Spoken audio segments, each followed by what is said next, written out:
Welcome into the Invest Well Show. I'm your host, Michael Wall. Listen, today we got a great show talking about finding opportunity in uncertain times. We got a lot of challenges that are out there, but guess what? If you only focus on the challenges, you will miss the opportunity. We're going to talk about some wonderful opportunity that's available investment-wise today on the Invest Well Show.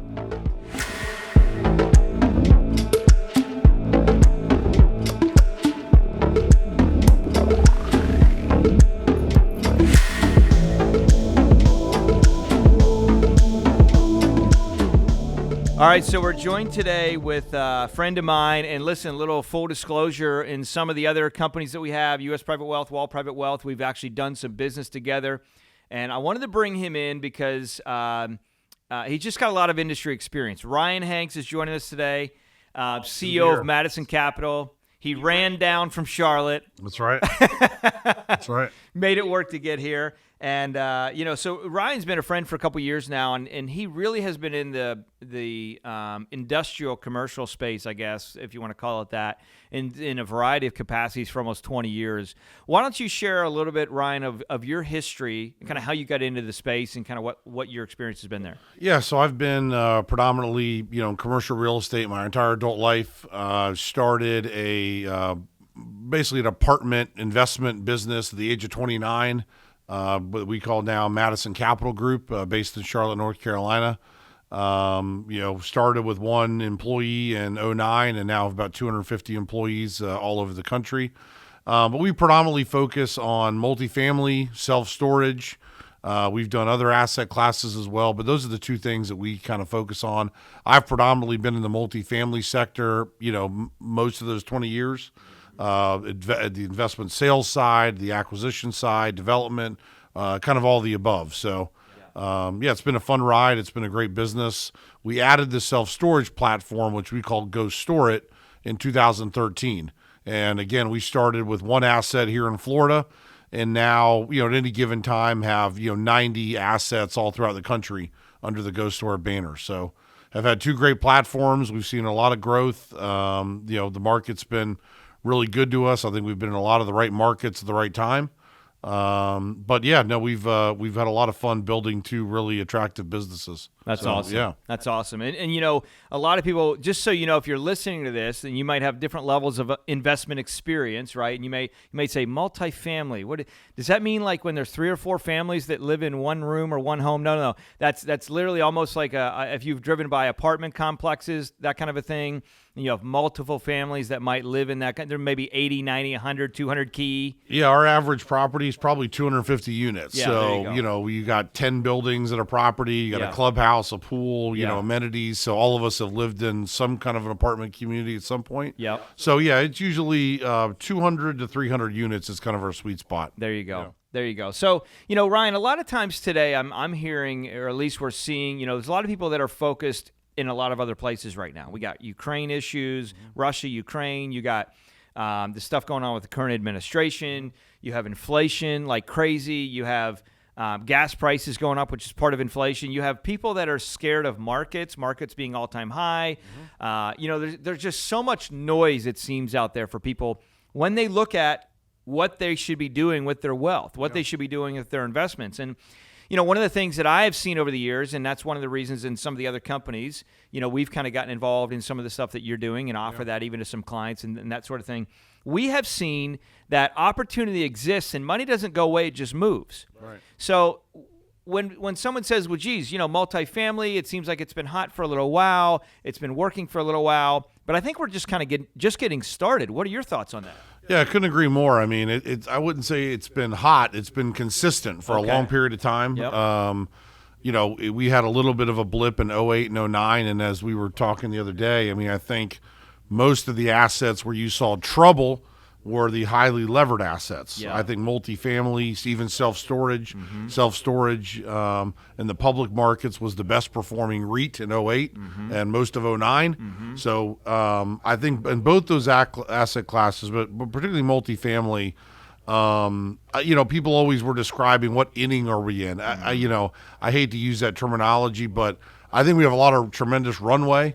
Again, if you look at what NAA and NMHC quote about the need for housing. We've got to do that for a decade plus consistently year over year. Yeah. And deliver, 4,100,000 units across the country. Yeah. Florida alone, you've got tens of thousands of a deficiency of multifamily units here in the state. And so, most of the places we build are higher barrier to entry. It's hard to build, where we sit today here in Palm Beach County, not an easy place to build 200, 300 apartment units. Yeah. It takes a lot of time, a lot of effort, a lot of hoops to jump through with the municipalities to get those entitlements. Costs are volatile right now. It makes deals harder to underwrite. But, yeah, I mean, I think it's been a great asset class, a great performing asset class. It's obviously very need-based. People need a place to live. I think the product we build does well in all seasons. It's a little bit more of kind of a traditional Class A, but we're not way over the top. We're not at the bottom. Right. So we offer all the same amenities you can get at those places, but for lower price. Right. Which I think is important when you take a look at maybe even some recessionary proof type stuff. If you're looking at where you're going to invest your money, and you say, okay, what does that look like in relation to, God forbid the markets crash, God forbid the markets go down. Well, one of the things that we know is people are always going to need a place to live, right? They're always going to have a place to live in some capacity. And I think one of the things that's so interesting, I was reading some studies as well a couple years ago talking about how the shift of how people live is very, very different. Yeah. It's much more transient today. And by the way, now that we even came through COVID, we're in a place where a lot of companies and employees are starting to say, wait a minute, I can work from anywhere, number one. Number two, companies even from a traditional commercial real estate are like, well, why should we have all these people in offices? Let's give them the freedom and flexibility. So it gives people the flexibility to jump around and move around. And we're seeing massive demographic shift. Yeah. I mean, just down in Florida, where, thousands of people all the time, daily, are coming to South Florida, in Florida in particular, and in Dallas and in Tennessee and all of that kind of thing. And so those are some of your markets that you're seeing. So if you had to kind of list out, in your opinion, what are some hot markets in the country, or markets where we're really seeing people migrate to? Florida, obviously where we sit today, has been seeing tremendous growth for, I think, a variety of reasons. The no income tax states, I think, are thriving. I mean, that's just a hot topic. It has been for years. Yep. So, you touched on one a minute ago. Dallas, I mean, the California immigration there has been tremendous. Places like Austin, Nashville. Yep. But yeah, we have an office in Dallas, so we love Dallas, Austin, we love Nashville. Yeah. Obviously, we're based in the Carolinas. I think the Carolinas are a fantastic place to invest. You got places like Charlotte and Raleigh, but you also have Asheville, Charleston, Wilmington, Greenville, all very high quality places to live, raise a family. There's job growth. But yeah, Florida is kind of on another level these days, where you're seeing real estate values rise. There's a certain appeal to be here. To your point, kind of post-COVID, people just want to be out. They want more space in terms of outdoors, and they've been kind of, locked up for a couple of years. Yep. But yeah, no, well, the nice thing about Florida is we look at certainly Tampa, Orlando, Jacksonville. We don't do a lot in Southeast Florida just because the density required to build is a little bit different. We're a little bit more of a suburban garden style player, but places like, Bonita Springs and Melbourne and Fort Myers, a Sarasota, Bradenton, the Panhandle, a lot of those places need a tremendous amount of housing. And to your point, it's not just young, it's not just old. It's kind of everyone has shifted their thinking. They want flexibility, they want mobility. People are downsizing. That's been a trend that's been going on for years. So when you kind of boil all that up, it's a tremendous amount of headwind for multifamily. It really is. And not only that, one of the things that's so interesting to me, Ryan, is you kind of have people coming at it from both sides when you talk about headwinds, right? So the traditional boomer generation that they have their home, they're doing their thing, whatever. And again, this isn't the Northeast, Pennsylvania, where you and I grew up. I'm in the middle of the state. You were closer to Philly. Yeah. And, the idea is you have your home, you buy your home, you live in your home, and that's it. If you come down south, you have a lot of people that own homes, but you got a lot of people as well that are saying, you know what, I don't want to maintain my property. I don't want to do this. I don't want to do that. On that side of the aisle, baby boomers or even older potentially, And then you got the younger generation that's hearing all this conversation from the Grant Cardones of the world and all these other people that are talking about, you know what, why put all this money in a dead asset, right? In a home, why not just rent? Yeah. And so the desire for renting and being more transient and all of these things matters. Let's talk for a minute about opportunity and how that's shifted. You know, Ryan, it's amazing to me. So a lot of times before is, you know, we've been in the industry as well for 20 plus years, helping families in different capacities. And when you look oftentimes at different types or classes of real estate, depending on what it is, and specifically we're talking kind of about multifamily, oftentimes, you know, what was needed, you enter the deal, right? You buy in, whether that's through a fiduciary or through a broker or direct, whatever that is, right? And obviously it's typically often better if you're not buying through a broker. It's not a horrible thing, but you know, you can buy in at a discount and so on and so forth. So that's just some off kind of mic conversations we could have, or you could have with the team over at the other companies. But the question really is, or the thought really is, and I want you to speak on this, the fact that things have changed. It used to be you would build property, you'd have your lease up time, and then you'd have to stabilize, and then you sell. Yeah. Well, now we're in a place where that has completely changed. Mm-hmm. There was a statistic you said that for every dollar, help me with this, for every dollar that is out there to sell, there's 30 or 40 institutional dollars waiting to buy. Am I getting that right? Yeah, that's correct. Yeah, that's kind of how I put it. Yeah. So let's talk about that a little bit, because I think that's huge for people to understand. Yeah. And really what that means is the actual risk, there's always risk. Sure. So clarify, right? But the risk to the investor to not have that kind of temporary CO to lease up time, all of that kind of time that you're waiting, whether it's 6 months, a year and a half, to kind of get all the, you know, I's dotted and T's crossed. Yeah. You're literally selling these properties before that happens. Tell me about this shift of what's happened there in the market. There's no question that's accurate. I think, you know, you've got a lot of institutional capital out there that's raising and has raised a tremendous amount of money. You know, whether it's coming out of the market and they're investing in, you know, a lot of the non-traded REITs that are buying hard assets and kind of consistently producing returns. So we're, you know, they look at us as almost like I think a conveyor belt in a way where they don't want to do development. Right. A lot of institutional capital does not want to be in that business. Some of them invest with developers, but you know, people want to buy hard assets. Yeah. And we are a company that develops hard assets, whether it's self-storage, or multifamily. Yep. And so we're able to provide a product to a large institution. Yeah. And the demand is really been so, hot the last really couple years because of that stat. For every dollar, you know, selling 30 to 40 wants to buy. Yeah. And maybe even higher than that these days. There's just not a lot of product on the market. And what's happening is, every time a Blackstone buys an asset, they're not planning on trading that asset anytime soon. Right. So that's one last deal that is going to be transactional in a couple of years. So, they look at us as a way to provide them product. Yeah. And the quicker they can close on it, the quicker they can transact, the better. Yeah. So the days of building, now it doesn't mean you can't do it, but I'm not sure you're getting paid for it the way you used to. Right. It's really more of, we can kind of project our rents and expenses. Yeah. We know what you're going to offer rent-wise, but everyone, you know, has a lot of the same knowledge and information. It's a very institutionally efficient business. Yeah.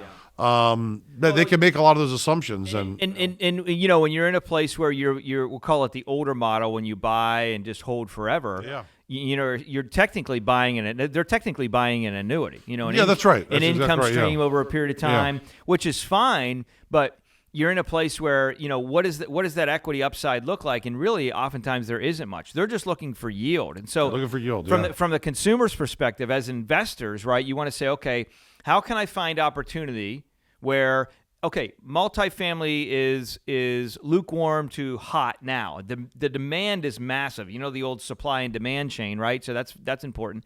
And then you say, okay, well, how long will this occur? Well, maybe it occurs for the next 3 years, 5 years, 10 years. I mean, the studies and numbers kind of show that this is probably going to be an asset class that's going to be strong for 10 years plus. But here's what I want you to think about when you talk about where you invest money and what that looks like.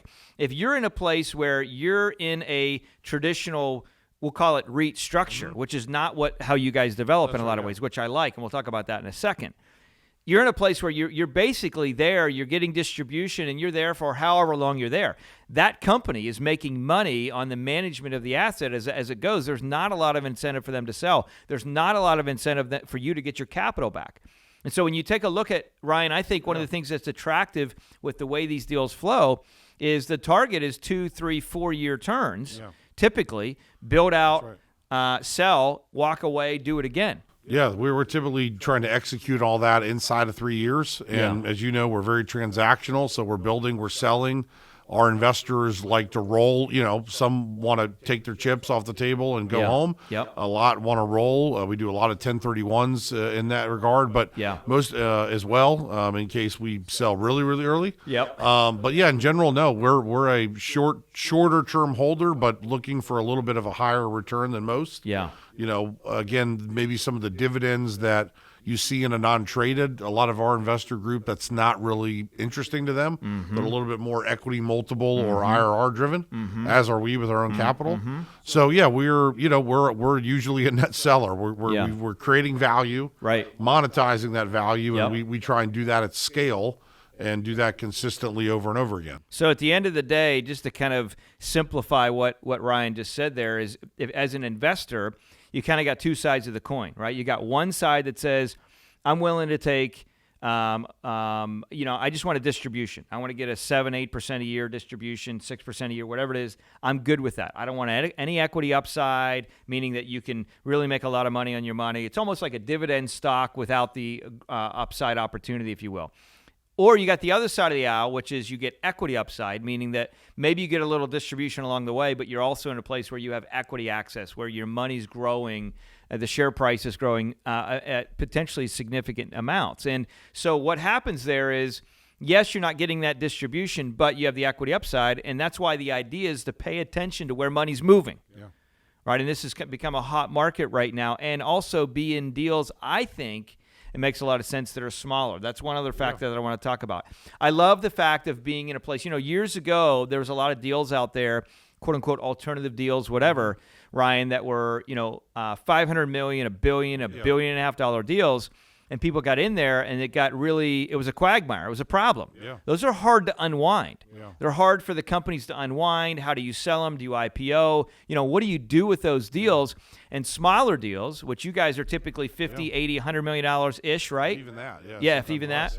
So the benefit of that, in my opinion, and I'd like you to speak to this, is if, God forbid, the markets have challenges and go sideways, it's a lot easier to unwind a $50 million deal than it is a $1 billion or $1.5 billion deal. 100%. What's your perspective on that? Yeah, so the nice thing about, our investor base and our deals is a lot of times you're investing in a single asset. Yeah. You know exactly what you're investing in. You're getting updated on that investment. I mean, obviously we're extremely transparent, and you kind of see it grow, and it's right there in front of you. Go drive by it if you're in town type thing. But yeah, no, you're 100% right. It's just easier to manage. Our assets are set up as a lot of times single asset LLCs. Yeah. And you know exactly what you're invested in. You know exactly what the capital stack is. And it's just easy to manage. Obviously, we've done funds, and we're doing funds where you may have 3, 4, 5 assets, but again, a lot of what we do is really an identified use of proceeds. So we kind of know where the dollars are going immediately. And you're right. Yeah, I think instead of a blind pool, it's not a blind pool, which we think is very important. So we don't have to put the capital out. I want to just touch on that real quick. That is huge, guys, as you're listening to this, because I'll tell you what, there's a lot of deals out there, and you're seeing this even in op zones and stuff like that right now, right? And some of these other deals that are coming out where they're saying, hey, we got some significant opportunity. Let's take advantage of tax or this or that or whatever. We think we want to earmark or play in this space or in this space, but they don't have property or deals identified. And so your money's sitting there basically not being put to work. When money comes into you guys, one of the things I like is it's, a couple days, a week, 2 weeks, and that money's in we know exactly where it's going. It's going. Yeah, and that's good. That's good. And that's important as far as overall absolutely. Efficiency.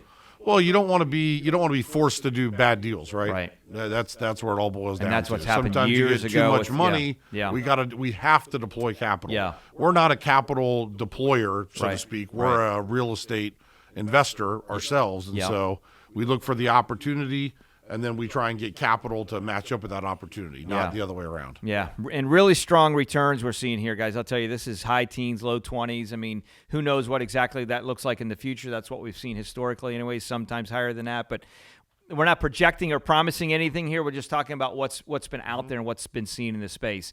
Obviously, risk to everything, you know that. So this isn't an offer to sell or buy something. So obviously, the goal of the Invest Well show is information, so you can be paying attention to what's out there, where markets are moving, some different ideas. Ryan, any last words that you want to say as people are out there sitting on their couch or running on their treadmill, listening to this or watching this and saying, man, I'm scared, I'm nervous, but I want to do something because I need to do the right thing to grow my wealth, but I'm a little bit uncertain. Yeah, I think, I think when you look at real estate and kind of the hard asset space, I mean, I think it's definitely something that people should consider if they're not already in it. Yeah. When you just kind of look at the private equity world and you look at where valuations are and things like that, I think hard assets are going to be they're a huge benefactor of inflation. We're obviously seeing that now with the rent growth. Yeah. We've been seeing that now for a couple years. I mean, it's we're getting the benefit of that. Right. Obviously, values are going up as rents are going up. Yeah. I think it's something that people should have a strong interest in. Mm-hmm. I think our proposition is interesting to your point where obviously you can invest in some ginormous companies that are raising billions of dollars on a monthly basis. Mm-hmm. But I think we offer the prospect of being nimble, getting in, getting out, and we're trying to kind of hit a lot of doubles, not trying to hit a lot of home runs, and we're not trying to hit singles is kind of what I say. Yeah. Just stuff that's kind of right down the middle of the fairway, modest leverage, just kind of keep things safe, but I think offer a really interesting, opportunity for people that, want to maybe take a little more risk. I think a little bit higher reward in kind of our side. So yeah, definitely something to look at. And again, in our markets, I think in Florida, your kind of backyard here, I mean, a tremendous amount of opportunity. Yeah. I don't think that's not a right now fad. I mean, I think that'll continue onward for a long time. Yeah. Yeah, I think so too. Well, Ryan, thanks for taking a few minutes to share Absolutely. your thoughts and insight. Yeah, thank you. And hey, listen, as he said, as far as opportunity, large versus small, just think about it this way. And I always use this statement or phrase. I love using this because I think it just makes a lot of sense. We all know the story of the Titanic, right? And here's the Titanic, and here's the iceberg, and the boat sinks. The unsinkable Titanic sank. Who would have ever thought? You go back historically to companies like GM or other companies like, wow, I can't believe they went bankrupt. And the reason is sometimes these massive companies are not as nimble as they should be. So the thought that I always like to utilize, or the thought-provoking idea that I like to utilize is, would you rather be in the Titanic or on a speedboat if you're coming up to that iceberg? Obviously, you'd rather be on the speedboat. You're nimble enough that you can move away. And that's one of the things that I think you got to really be thinking about when it comes to your investments, your assets. Listen, you've worked a long time for what you have, the wealth that you've acquired, and it's so important that you think about the fact that, what am I investing in? Where is the money moving? Where is money moving to in general? And right now, this space is a market where money is moving, where people are living. It's growth, right? We're seeing it happen, and it's probably going to be for a little while. And then how do I get involved with that market? How do I get involved with that opportunity in a way that I'm not tied up or locked in, so to speak, for 5, 6, 7, 8, 9, 10 years? How do I kind of get in and get out and rinse and repeat? That way, if the tide shifts or things change, we have the ability and the wherewithal to be able to step back, press pause, and say, okay, I was able to get out and do something different. That always matters in looking at investments and trying to determine and find out where money is moving. Remember, money doesn't go away, it just moves.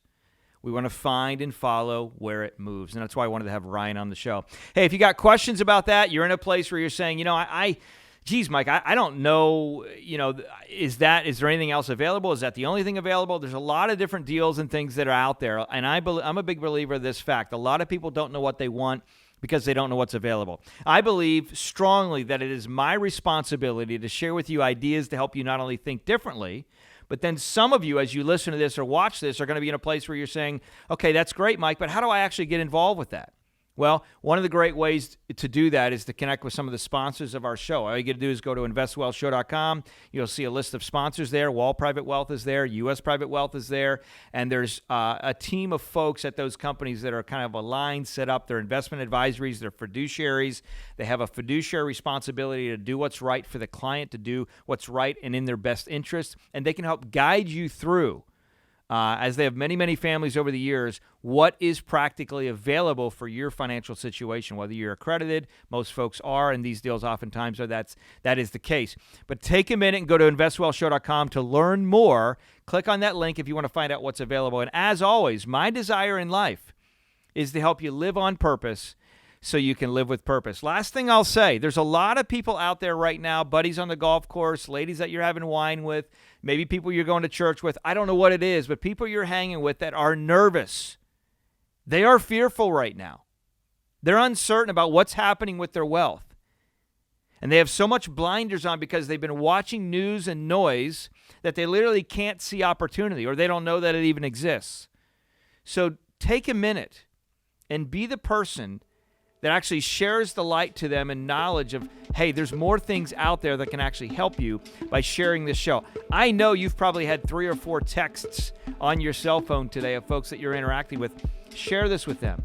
Share it via Facebook or LinkedIn or email, whatever works best for you, but help people that you know and care about realize there is opportunity that exists, and all they need to do is think a little bit differently to find it, and that's why we've done this show. Listen, hey, as always, be blessed, have fun, talk to you next show.